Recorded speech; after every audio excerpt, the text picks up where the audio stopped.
안녕하십니까. 오늘은 스탈린의 정치 사상에 관하여 말씀드리겠습니다.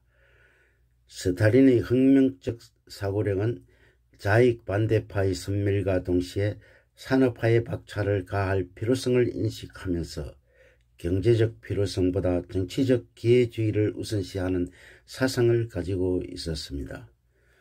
1927년 말에 가격정책의 오류와 산업에 대한 불균형 투자로 농민들의 농작물을 국가에 판매할 동기가 악화되자 국가 전체 경제의 균형이 무너져 내렸습니다.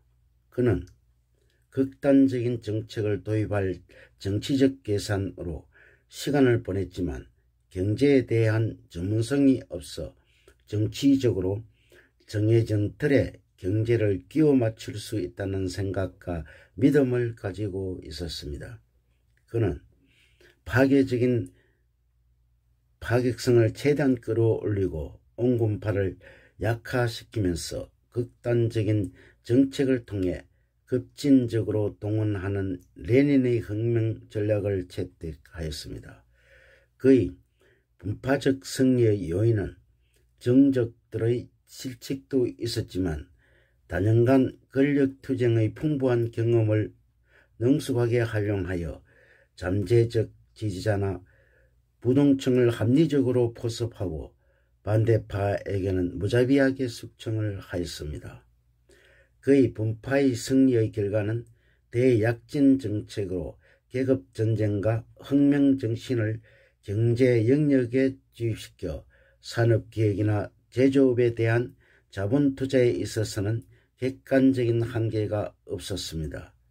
산업에 필요한 투자는 얼마든지 확장하여 서구의 장비를 대규모로 수입하고 심지어는 공장 전체를 매입하여 자원들을 신속한 작동으로 대량의 상품을 생산하도록 하였습니다. 그의 약진은 전체 국민의 생활 수준의 저하와 농민들의 고통은 심한데요. 농촌이 나라의 근간이 아니라 정복하여 착취를 하여야 할 식민지 취급을 당하였습니다.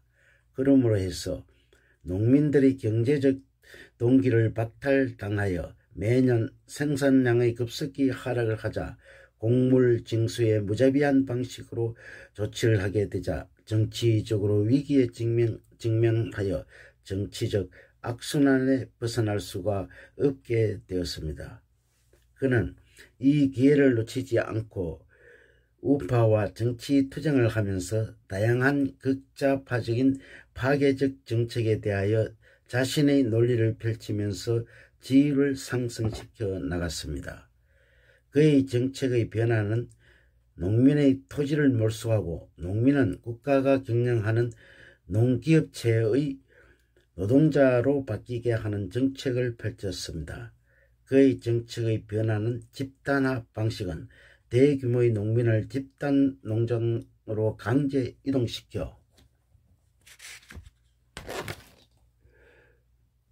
이동시키는 것이 전국에 걸쳐 수행하도록 하였습니다.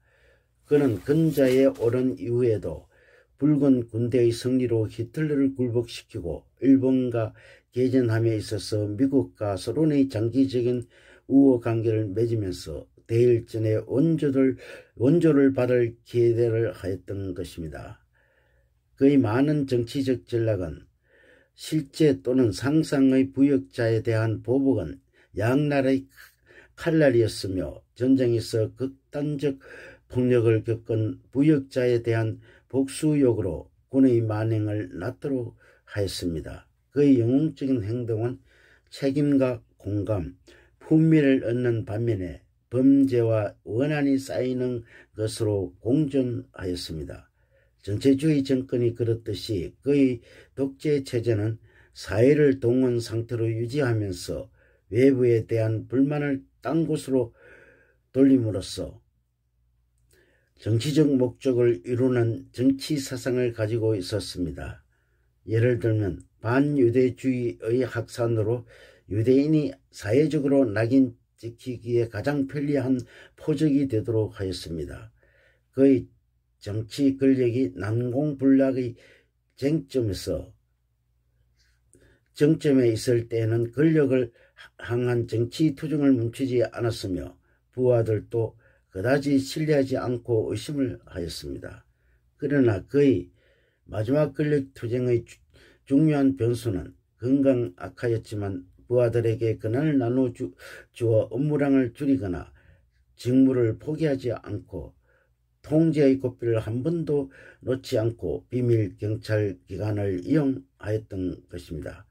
그는 레닌과 마찬가지로 자기 후계자를 지명하거나 평화로운 권력 승계를 위한 법률적 메커니즘을 마련해 놓지 않을 뿐만 아니라 후계자의 출연을 제지하고 정치적 무자격자인 자신의 동료를 주입하기에 전력을 다했습니다.